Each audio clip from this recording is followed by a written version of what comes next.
তো দেখো শাপলাগুলো আমি কেটে ভালো করে ধুয়ে দেখো পরিষ্কার করে নিয়েছি।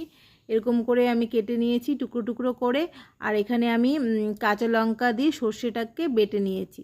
তো দেখো কড়াতে আমার তেল গরম হয়ে গেছে। সেই গরম তেলের মধ্যে কালো জিরে আমি ফোড়ন দিয়ে দিলাম। ফোড়ন দিয়ে একটু ভেজে নিলাম। তারপরে কেটে রাখা শাপলাগুলো দেখো এর মধ্যে আমি সব দিয়ে দিলাম। আর এখান থেকে 3 থেকে 4টে কাঁচা লঙ্কা গোটা আমি দিয়ে দিয়েছি। তো শাপলা কাঁচা লঙ্কা দাও দেখো এখানে পরিমাণ মতো হলুদ দিয়ে দিলাম। হলুদ দিয়ে খুব সুন্দর করে একটু ভাজা ভাজা করে নেব। তো আমরা যেহেতু শ্রাবণ মাসে শাপলা খাই না, তো শাপলার রেসিপিগুলো তো শাপলার রেসিপিগুলো আমার দেখানো হয়নি। তো দেখো তাই ভাবলাম তোমাদের সাথে একটু শেয়ার করি। তো দেখো নুন দিয়ে দিলাম। তো নুন হলুদ দিয়ে খুব সুন্দর করে এটা আমি ভেজে নেব। তো তোমরা শাপলা খেতে কে কে পছন্দ করো অবশ্যই কমেন্ট করে জানিও।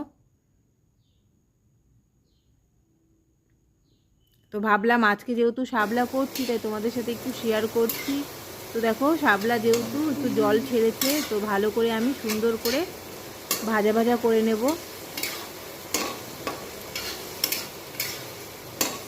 তো আজকে তো আমি সেটা প্রথমেই বললাম সর্ষে দিয়ে শাপলার বড়ি করব।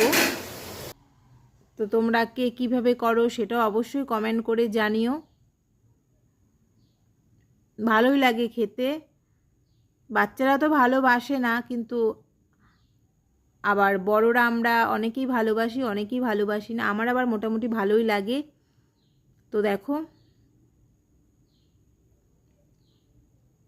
দেখো অনেকটাই ভাজা হয়ে গেছে, একটু সুন্দর করেই ভাজতে হবে। দেখো জলগুলো আমার মোটামুটি শুকিয়ে গেছে।